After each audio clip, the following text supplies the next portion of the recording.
people trying to sell crazy, elaborate fitness programs or nutrition programs based on complicated or kind of very narrow, single-minded focus thing just to get people's money.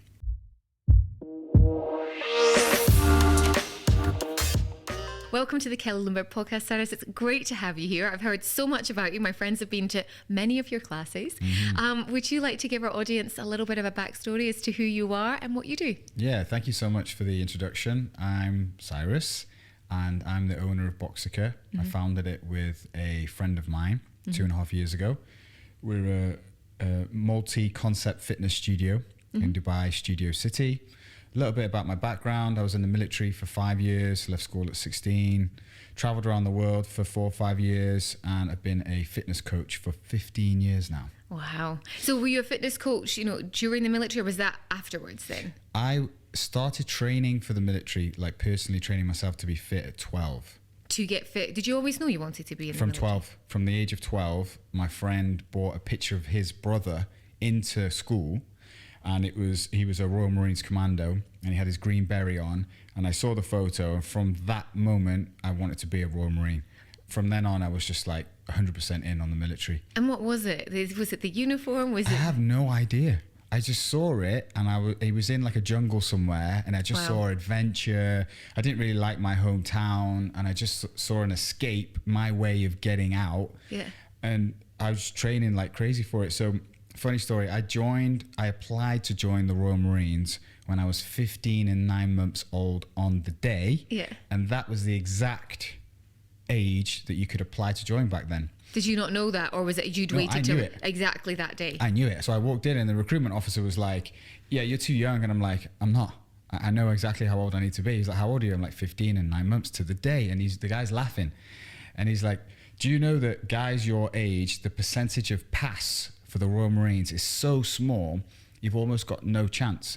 So this guy didn't know that I've been training since I was 12, and I was super fit, and like, when you're young, you're just bendy, right? You can do anything. So I eventually convinced him. I said, no, let me on the course. I've been training for this so long, I promise you I won't let you down. So they do like a 3-day test, if you like. You go down to 𝗵𝗏, they see how good you are, and if you pass it, then you can join the actual training. Yeah. And I flew it because I've been training for so long. And he was like, okay, yeah, no, I get it. I'll let you in. So 16, I joined. How did you know to train yourself at 12 years old in fitness? Like, I mean, YouTube? Yeah, that's a good, there was no, I mean, I think there was, I don't know if there was even a YouTube back then. I'm trying to think. And also don't want to insult on ages either. No, I'm 37. So there was a guy in our town, and everyone called him Johnny Marine, because he was in the Royal Marines previously, and he had a gym there, and he was known as being the fitness guy. So me and 2 of my friends, who also, the guy that showed me the picture, his brother was in the Marines, so me and him and another friend went to go and see him, and he charged us like £1 per session. There was only 3 of us training with him, so he was making like £3, and he would train with us, and 3 days a week we would train with him, and the days we weren't with him we would do our own thing. And he got us fit. He got us so fit, like swimming once a week, like a crazy hour in the pool, running up and down the mountains, on the beach. We would like skip school and go running up and down in the middle of the winter on the sea. And we really trained ourselves physically and mentally to join. And by 15 and 9 months, I was ready. Like I was 100% in. Wow. So, but it's just that mindset, because, I've got nephews that are that age, and I can tell you that working out in that way, it would just be surpass them. They wouldn't think about it. So was it just that goal that you had, that this is what I wanted to do, or was it more you wanted to escape where you were, or was it all of that kept you going? Yeah, I wanted to escape. I mean, my parents split up when I was 12, and I think that partly was to do with it. Yeah. Long story short, my mum left with my 2 sisters and brother, and they moved to the other side of the country. So I was, all of a sudden, I had this like close family, and overnight it was me and my dad. And there was no contact between my brothers and sisters and mum after that for like 15 years. So, oh, wow. Yeah, so that, looking back now, being an adult and having a kid and a wife and a family, at the time you think, oh, it's nothing, but it massively impacted me. And I just wanted to escape. I just wanted to get out of my hometown. And this was the ticket. Yeah. Like, go in the Marines, be your own man, travel. And I would never want my son to join the military. knowing what I know now. But for me, at that time in my life, I needed that. That was my thing. Yeah. What's your biggest thing from the military that you've carried on with, or that stuck with you for the 5 years? The biggest thing I learned, if it's one thing, is that discipline and the knowledge that you can achieve absolutely anything you want to if you stick your mind to it. Don't get distracted and just stay focused on the target. Eventually you will get there. The Royal Marines training is one of the longest, hardest training courses you can do, from civilian to military, in the world. And some of the stuff you do is insane. And you go through that. Give me some examples.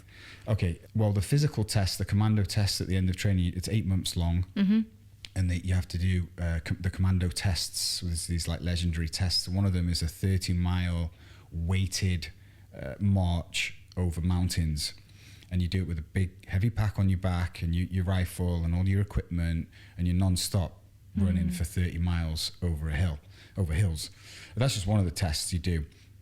They don't let you sleep that much for 8 months.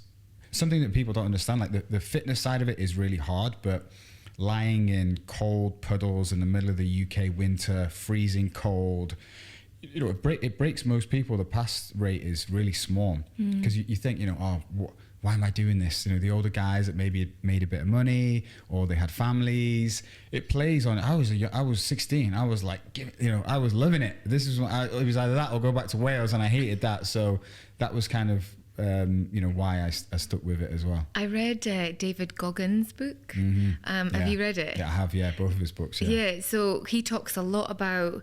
So you maybe have to correct me. What his training was. That he was. What was he? He was a Navy SEAL. That was right. And he talks about how intense that training is, and how many people it breaks, and just how many times he had to go back and do it. Like it's it's hard. Intense. So when you're saying that that's one of the things that stuck with you, then going into fitness and doing what you're doing now, I take it that's the exact same results that you would say to clients and people that come to Boxica. Discipline, stick at it, you'll get the results. I preach more habits to people, because doing what I've done and being fit pretty much most of my life. Yeah. And there's been times when I haven't been so fit and I've kind of fell off the wagon and whatever else. We're all creatures of habit. It's all about building the habit. And it's not about necessarily having the motivation every single day to do it. Half of the time I work out, I just can't be bothered with it. But I'm in my car, I'm driving, and this is one of my morning routines, and it's just a habit. I don't have to think about it anymore. Just like with food, right? Nutrition is the single biggest thing that will have the biggest impact on how you look and feel, right? Sleep and training and everything's important as well, but nutrition's the one, and it's the one that people struggle with the most. So it's just about building the habit. Yeah. It's about building a habit. What kind of tips would you give to someone? And I'm probably sitting here thinking, but I would love to know in that space. I was actually just talking about it this morning. The habit there for me, for example, is I work out 4 or 5 times a week. That now, amazing. That happens. So I don't need to put that into, I just wake up, I do it, and I really love it. But it's the food. Yeah. And I'm focused on getting the protein, but I don't even know if that's right. So what are some tips if someone's watching and listening going, how can they improve? Yeah, for sure. Well, most people want to lose a little bit more body fat. Always. They want to be a little bit leaner. Okay. So what is causing someone to gain body fat? Very simple. It's eating too much food. Drinking too much rosé? Exactly. That's calories. Guilty. Yeah. Right. So it's consuming too much energy. Yeah.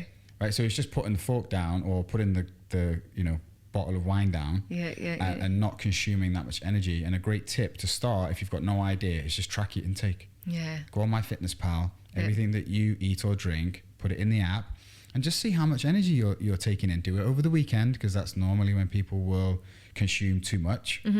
But typical, right? Monday to Friday, low calories, training every day. Oh yeah. In the vibe. On it. Saturday, Sunday, completely disaster. Off it.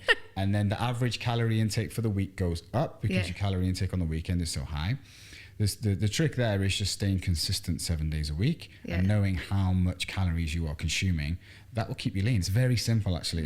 It's not complicated. I think that is it's the weekends. Cause it's a lifestyle. Yeah, the weekend. The Dubai lifestyle, right? We're going out, we're partying, we're doing whatever, and that's calories. Yeah, I have found a love for the non-alcoholic wine actually. Right. Yeah, it's 17 calories or 20 calories, and then I'll have half a glass of that and mix it with soda water. Yeah. So midweek now I don't even think about it, but it's the weekend where I find it kind of goes You can wrong. have your wine. You know, you can have a few glasses of wine and relax a little bit. Yeah. But you have to know how many calories for the day. So, for example, on a Saturday, if you know you're going out in the evening, and you've got like a restaurant meal or whatever it is, a few glasses of wine with the girls, whatever it is you're going to do, track the evening food and wine in MyFitnessPal in the morning before you've even gone to the place. So for example, right, you're going to eat 1,650 calories a day. You figure out that the evening event's going to cost you 1,000 calories. You eat 650 calories throughout the day. At the end of the day, you've had your wine, you've had your restaurant meal, you've eaten throughout the day, you haven't gone over your calories, you're staying in shape, you're on track towards your goals, and you've gone out and had your fun with your friends. It just takes a little bit of planning, but it can be done. You've been in the fitness industry for 15 years. What brought you to Dubai? I was living in Thailand before this. I was working for a place called 𝗙𝗿𝗁𝗁. It's quite a famous MMA fitness camp in Thailand. Yeah. And at the time, there was only the one camp on the street. Now it's like this really famous fitness street with so much there. And I was working 2 hours a day.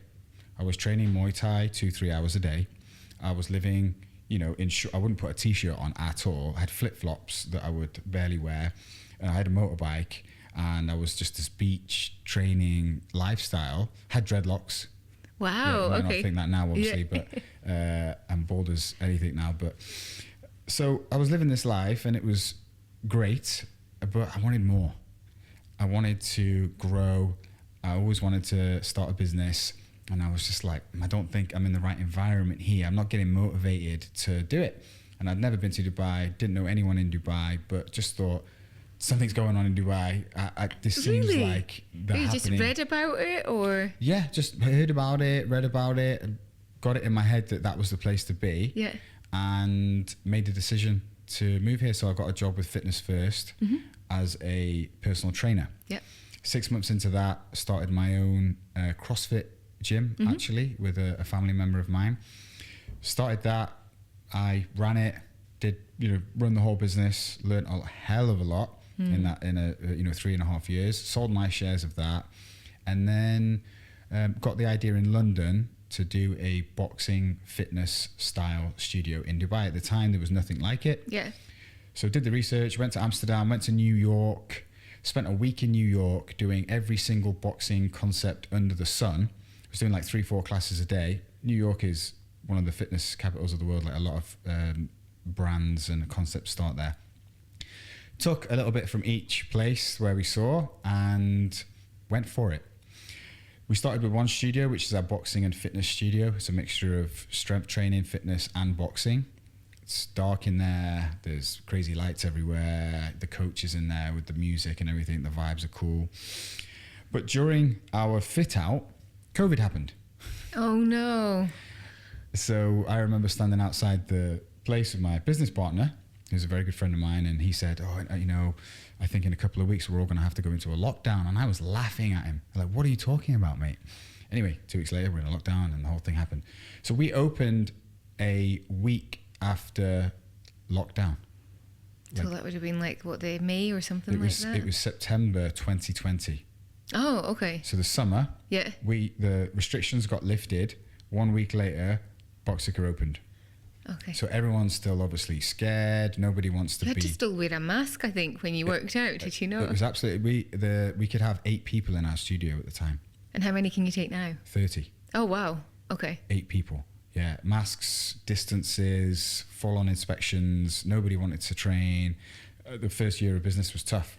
You put your life savings into something, and you're waking up every morning thinking, "Man, how long is this going to go on for?" You know, at some point we're thinking like, "Oh, we might have to just close it up."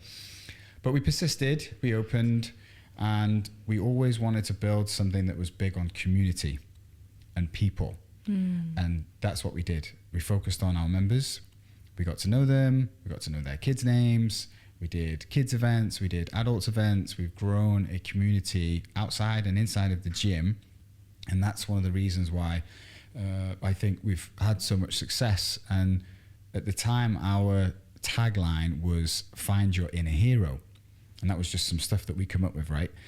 But during COVID, people are coming out of COVID and they've gained on some weight and they're coming to Boxica and they're punching the bags and they're feeling this, like, they're getting rid of the stress and they're feeling motivated and energized. And they kept saying to me, this is my therapy. This is really my therapy. And it wasn't just one or two people saying this. I heard it so much that I was like, we have to change the tagline to boxing is therapy, because that's what everyone's saying. And then we kind of got through the COVID thing. There was a couple more units available in the building, and we were like, okay, we either franchise this or get an investment and grow it outside of this location, or we take these units and we do something. So we signed the leases, really didn't have too much of an idea about what we wanted to do. Yeah. So we decided on the cycling, indoor cycling, the ride studio, fitted that out, and also made a cafe. Also taken the whole back side of the building, and we've got this big strength and conditioning outdoor space as well. Yeah. So here we are 2.5 years later, and we got through it. Congratulations. I've been to the cafe. Oh, have you? Yes, Okay. I have. Yeah, I have. I haven't been to a class yet, but I've been All to the right, cafe. okay. So You almost got there. Yeah. So then we actually ended up having like fresh juice or something. We'd make it after a walk in the morning with the girls, which was really lovely. But Okay, I am committed amazing. to come and try your I will strength. hold you to that. I will hold you to that. Absolutely. Yeah. I was chatting to another guest the other day, and he was talking about various exercises, and I said, go and give me one exercise that you absolutely love. And he said battle ropes. Oh, and I battle said, ropes, yeah. okay. I said, I'm going to commit to doing a battle rope. So these are all, and it's so Right, nice okay, actually speaking awesome. to guests and going, well, what would you do? What would you say? And then I said, I'll tag you in that. So I will Nice. definitely come and try it. Yeah, you're welcome anytime. Thank you. So you talked about sort of a little bit on the strategy that kind of got you the awareness in the sense of building a community. So you said you did kids events, you did adults events, just bringing people together to try it for free, or? Yeah. We do events for the members. So recently we did a yacht party. So we had 65 members on a yacht. Nice. And it was just insane. It was so much fun. We've had family days where we get loads of like pizza and food and stuff. The kids do a workout, the adults do a workout, and we just kind of like chill and have fun together. Yeah. We've done yoga events, we've done hikes, getting the community together outside of the gym and building that. And a part of it is as well, we're a boutique fitness studio, one of the big box gyms. We have 500 members, but we want to know all of their names. And the biggest growth a fitness business, a brick and mortar fitness business will get is from word of mouth. Like 90% word of mouth. Okay. Still like this today. It was like this, 10 years ago as well. It's word of mouth. People telling people. If you're going to see it on social media, yeah, okay, it's going to put it in your mind and you can do all the advertising and marketing that you want to do. But people come because their friends grabbed them and said, hey, you have to come and try this class. Otherwise, they're not going to be bothered to come and try it. They're doing something else or whatever. And that's how people come. So we try and make an effort on, yes, the concept, the classes, the programming, the vibe and everything, but making sure that person has a great experience and feels like it's their second home. The staff have to smile when you walk in the door. They have to know your name. The team are uplifting. There's only a specific type of personality that I will hire for Boxica. And it works. Yeah. Why boxing? Well, we saw the trend coming over. Yeah. It was just starting to become popular in London, a little bit in Europe, and US. And when I did my research, I kind of knew it was going to be boxing, but also did other concepts and just to see what we should do. And the trip to New York really, hit the nail on the head. It was just like, no, but this is amazing. It's so much fun. So the idea is that people want to try boxing. They want to punch something and they want the benefits of boxing, the mental and physical health benefits, but they don't want to go to a stinky, sweaty, bloody, men's fighting, getting punched in the face style gym, which at the time there only was those types of gyms around. We're clean, we're a friendly environment, we're for everyone. You don't get punched in the face, right? That's always a bonus. You can do boxing and get the benefits from it without that side of it. So that was a big pull for me at the time. Like, wow, this is amazing. And hence the therapy thing that people were talking about. There is something very special about actually punching something. You don't feel the same when you just do a regular exercise session or whatever. The punching aspect of it, you really do get out your aggression, your anger, whatever it is you've got built up. And you see people, they walk in all tensed up and they walk out relaxed. So did you officially change that in all the marketing? Boxing is therapy. Boxing is therapy is our tagline. Yeah. Ah, very interesting. What's your biggest pet peeve about the industry that you're in? Oh, about the fitness industry. Yeah. Okay, there's people trying to sell crazy, elaborate fitness programs or nutrition programs based on complicated or kind of very narrow, single-minded focus thing just to get people's money. Like, buy my program, eat no carbs, this is the only way forward. There's many ways to skin a cat, and really being in shape, it boils down to a few very simple things. Nothing is quick. You're going to have to train. You're going to have to be consistent. You have to sleep 7 to 9 hours a night. You have to drink 2.5 to 3.5 liters of water a day. And you have to eat nutritious, healthy foods. And it takes time. It's about building habits. This is what works. People try and sell stuff that is not necessarily based on those grounded principles. And that annoys me because they're cheating people. What do you think then, if someone was on a fitness journey to get realistic results, does it vary from person to person, or do you really say, no, if you want to do this, you need to create good habits and you got to give it at least 6 months or a year? Or yeah, we do a program that's 2 to 3 months long, and we're doing one right now. It's called the Summer Shred. Okay. It's 2 months. Yeah. And the goal of it is to teach people 5 habits that they're going to implement into their lives and carry on with it, but also get really good results in that focused period. So it's like in 2 months, 2 to 3 months, you're going to get great results. You're going to lose a load of body fat. You're going to start to build these 5 daily habits. And the motivation is going to go through the roof because they've, lost 7-8 kilos, or however, it depends on how much you start with, really, to how much you can lose. Sure. You lose an amount of weight, you're feeling better, you're looking better, your mindset's in the right place, and then we've set you up so you can continue on the path doing these 5 things. And again, these 5 things are not like quick fix magic pills, they're basic, but it works. What are the 5 habits? Okay, so habit 1 is nutrition. Yep. So you have to eat the correct amount of calories and protein per day. We can get into the carbs and fats as well, but we want to keep it super simple. So the correct amount of calories and protein per day, that's tracking your food in MyFitnessPal, which I've already spoke about, and it's learning about the energy in food. Second one is water intake. So you have to drink the correct amount of water. It's 2.5 liters for women, 3.5 liters for men. It does vary depending on how much you sweat and how big you are, but that's the basics of it. Yeah. On the program, you train 6 days a week. Wow, okay. It's a lot because we want that. We want the results. Yeah. So 6 classes at Boxica per week. Obviously, long term, I wouldn't recommend 6 classes for most people. 4 to 5 will do it, but in this period, it's that. But it's just getting into the habit of moving every day. Absolutely. Right. Steps. Yeah. That's another one. You have to do 10,000 steps per day. Because people don't realize you can go to the gym and work your ass off for an hour, but if you're sitting around for the rest of the 23 hours a day, it's an effort. That's not good. Yeah. That's not good. So you've got to get up, you've got to move, you've got to hit 10,000 steps a day. Okay. That in itself will really help with keeping you lean, because you're burning off an extra 350 to 500 calories per day. And I'll get into the math on that long term in a second, but I'll just give you the last habit. It's sleep. Sleep 7 to 9 hours per night. Obviously, there'll be emergencies and things that events or whatever now and again, but generally you have to stick to 7 to 9 hours.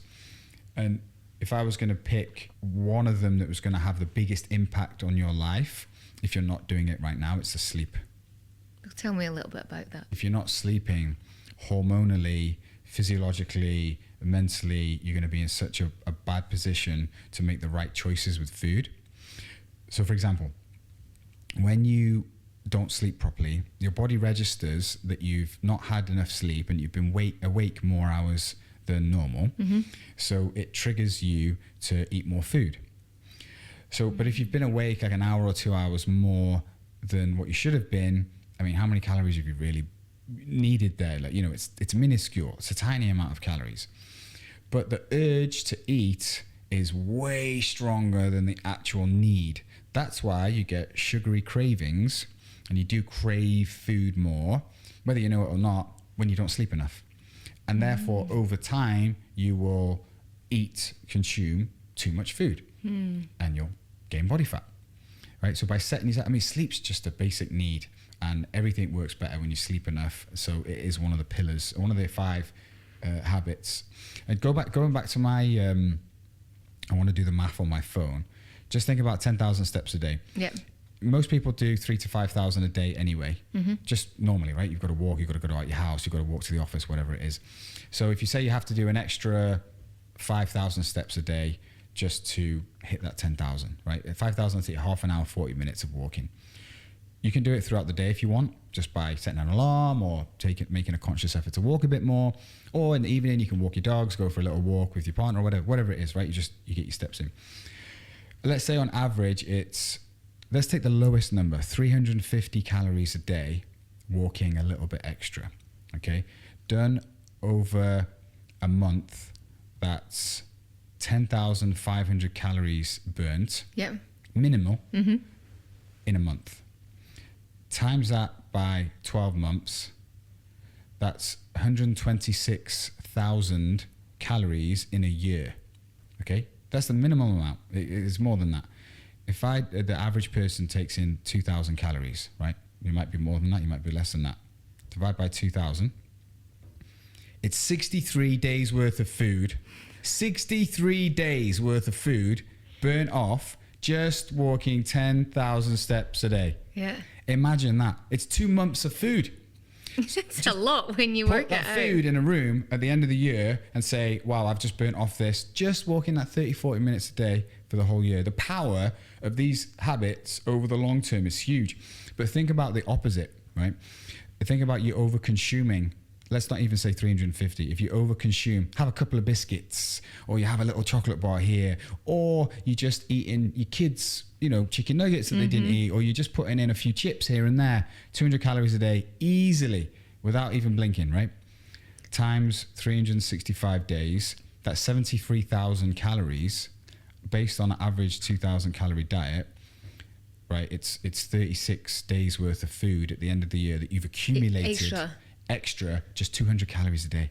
My point was, long term is where the magic is. That's why there's no quick fix. Do these things daily. Don't look about your results in a week or 2 weeks or a month. Project into the future and think about, okay, if I keep this up for the next year, and you'll be a completely different person. Yeah. Do you know what the one thing for me when I realised I started tracking food? How calorific cheese was. Cheese, yeah, it's very high. I'd go in and I'd have like a little nibble, and then and a little nibble here and there, and a couple of little chunks. And then when I weighed it, I was absolutely horrified because I was like, it's just a little nibble, and I was the step thing in the gym. So that again has been part of the journey for myself. That going to the gym I thought was doing something good, but then I was realizing that I wasn't even getting close to my steps. I was coming home, sitting out on my desk, doing calls, and for someone who was very active when I was a celebrity stylist, I was always in the mall. Really? I was easily doing 15,000 steps, Wow. and I really noticed that difference. So I bought a rebounder, the little mini trampolines, and that to get the steps, for me, my thing is now in the morning, I can't go out unless I've done 6,000. Oh, wow, amazing. So I make sure whatever I've done That's awesome. is 6,000. Before the day starts, just 6,000, and then... Or I'll do the gym, come home, still go on the rebounder, Right. but it's before 8 o'clock. Okay, Because I find if perfect. I leave it till the end of the day, Yeah.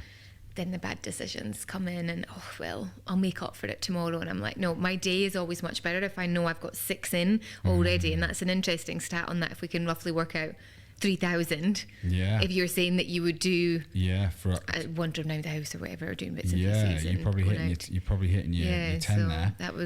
That's amazing. And the fact that you're getting it done in the morning, in the evening, we are way more likely to make the wrong decision. Oh yeah.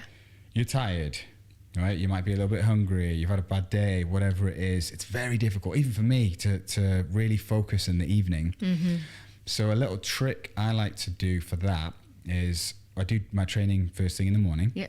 So that's all done. Great. I get home and I like to leave some hours before eating and sleeping, because you recover and sleep better when you sleep on an empty stomach. If you've just eaten a big meal and your body's trying to digest and sleep at the same time, you don't rest as much. So what I do is I eat my last meal around 6, and then I immediately after it brush my teeth. I'm not going to bed yet, but I'm brushing my teeth. Who wants to eat something after you brush your teeth? You don't. The effort. Psychologically, it really does something. You brush your teeth, that stuff doesn't taste nice when you've got toothpaste in your mouth. That's one of the aspects of it. But honestly, you're not hungry after brushing your teeth, because you've consistently throughout your whole life brushed your teeth and gone to bed. So it's like this switch that happens. You don't want to eat after it. So that's what I do, and this is probably something that people listening can absolutely eat your last meal, because a lot of the time you think it's your last meal, but you'll creep in a few things before you sleep, and that's that 200 extra, right? Over the year, that's going to add up. Brush your teeth, done. What time is bedtime for you? I will try to get in my bed at 9 p.m. And then I'll listen to some affirmations or some audiobooks or something and sleep around 9:30, 9:45. Do you find people look at you strangely? Because at the same time I go to bed and people are like, I nearly feel like other people have an issue with it rather than me. And it's like, or they'll say things like, oh, but you go to bed so early. Yeah, but I get up at 5.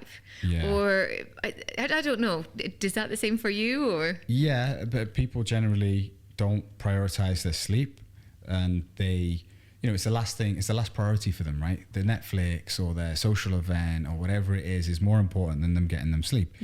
But what they don't realize is that it's been shown in studies that from 10 p.m.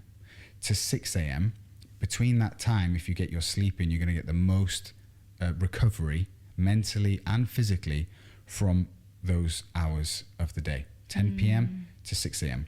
If you mess around with that, if you go to bed at 11, you're missing out on a prime hour of recovery. You can go to bed at 12 and get your 8 hours, but it's not going to be the same. At 10 till 6. Absolutely. It's our natural bodily circadian rhythms. We're in tune with the planet. You can't, it's millions of years of evolution. You're not going to break that by thinking, you can't. So it's 10 to 6. Bear that in mind. How can people join the class? How can they find out about you? Give us a little bit of detail. You can Boxica, search for Boxica on Instagram. And my personal Instagram is Coach Cyrus. Most things get posted on the Boxica one. 𝗙𝗿𝗁 is our website. We have an app where they can join on board. Welcome to come for a class. Welcome to come for one of our events as well, like one of our social events. We've actually got ice this Saturday. We're doing ice baths, and Natasha's told me that you're definitely not going to join that, so don't bother trying to. She's totally right. That is the one thing that I've said. I always say never say never. I cannot stand cold water. I'm very adventurous in many things. And I'll tell you one thing.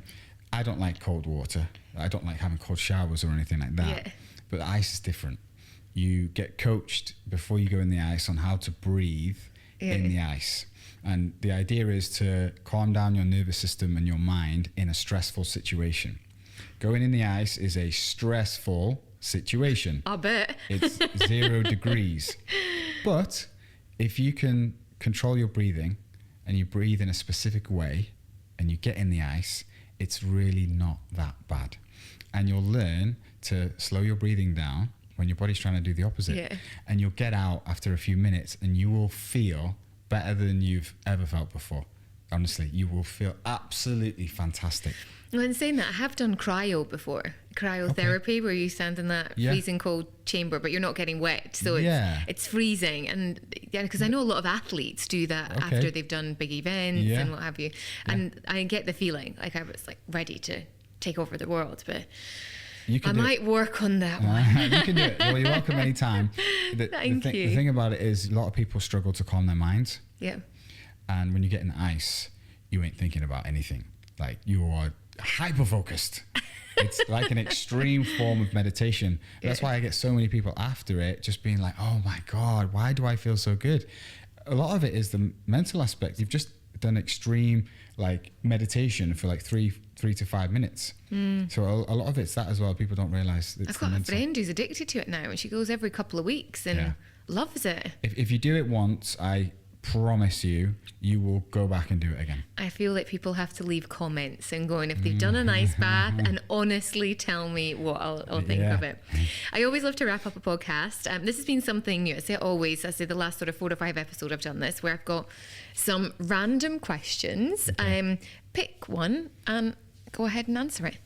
All right. So I'm most competitive when it comes to, this is a good one. Working out. Really? Yeah. As in with yourself, with other people, or just in general? I'm very competitive with myself. Yeah. Yeah, I'm always wanting to be better and improve myself. But I will preach to people to leave your ego at the door and don't compete. But if I'm training with a certain people, like my business partner or one of the coaches in the gym, it's on. Like, you ignore that advice completely. Game on. Yeah. Okay, cool. Go for another one. Yeah. All right. Okay, so I'm particularly stubborn about. This is a great one. This is a great one. I want to say something that's on this topic, if you don't mind. Go for it. Okay. I am naturally stubborn, and I think it helps in certain aspects of life to be stubborn.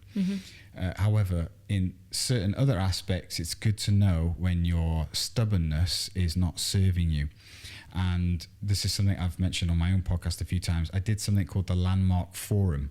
Okay. Are you familiar? No. You'll have to look it up. I thought it was a business coaching course. I read about it in a book. It was the founder of Lululemon.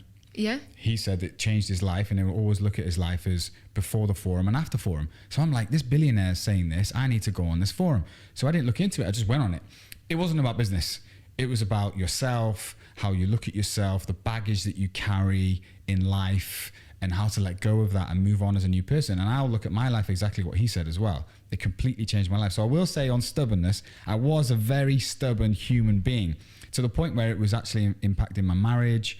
From what I told you in the beginning about what happened with my parents and stuff and the divorce, it kind of like, it was the baggage that I was carrying, and it was impacting my marriage negatively. But luckily for me, I went on the forum and I got to look at myself in a different view and figure out that the problem was me, not my wife. So that is what I would like to say about stubbornness, is that sometimes stubbornness doesn't serve you.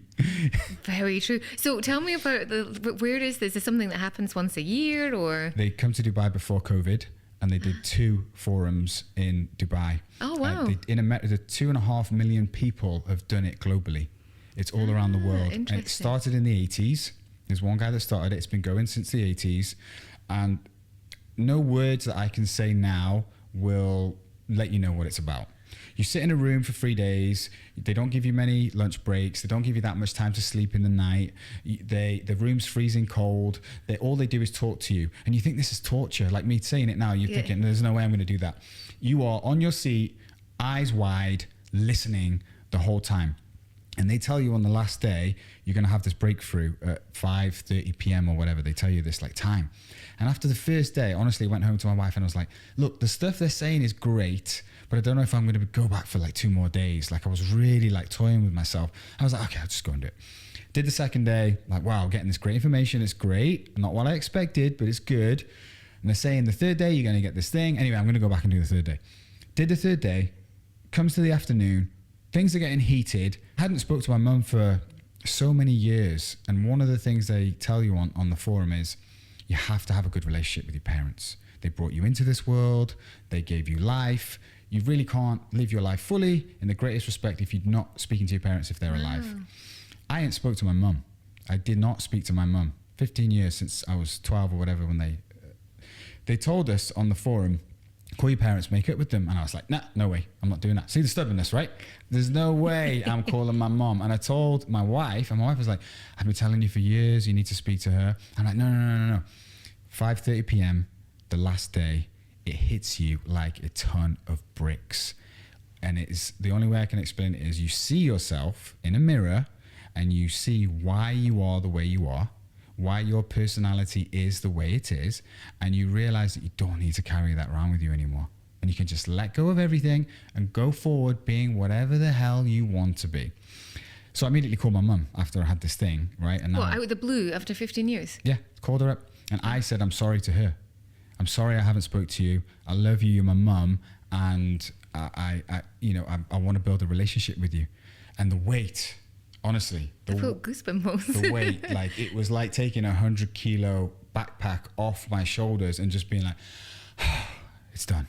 Now I can talk to my mum. And now I've got a great relationship with her. She just went back to the UK, so. Oh, that is lovely. Really. Yeah. And I really appreciate your honesty and everything that you've shared and part of your journey and everything. Now I'm going to go and Google that and know more. Yeah, the Landmark Forum. Yeah, I did a lot of the similarities there. I did Date with Destiny. Okay. Tony Robbins. Wow. In Fort Lauderdale, I think we did. And freezing cold rooms. Incredibly long days. And it was something that had been on my bucket list for a really long time. So it was really, good. yeah, it Will you was. I'm recommend so pleased I did it. Really? But Yeah. I hugely believe in personal development. And that's always something that if I'm investing in myself, I'm investing in my business. I never seem to really reap the rewards in the sense of, because just everything I reinvest back in. So I'm thinking at some point it's going to work. Yeah. But now the clients that I work with, I think, God, the amount I've spent, and they're getting this through me and the things that I've learned. But I absolutely love it. So I'm away to check it out. Fantastic. Thank you so much. Thank I you am for having coming to one of your classes. Yeah, 100%. I've so enjoyed speaking to you and learning about you. Wish you every success in your business. Thank you so much.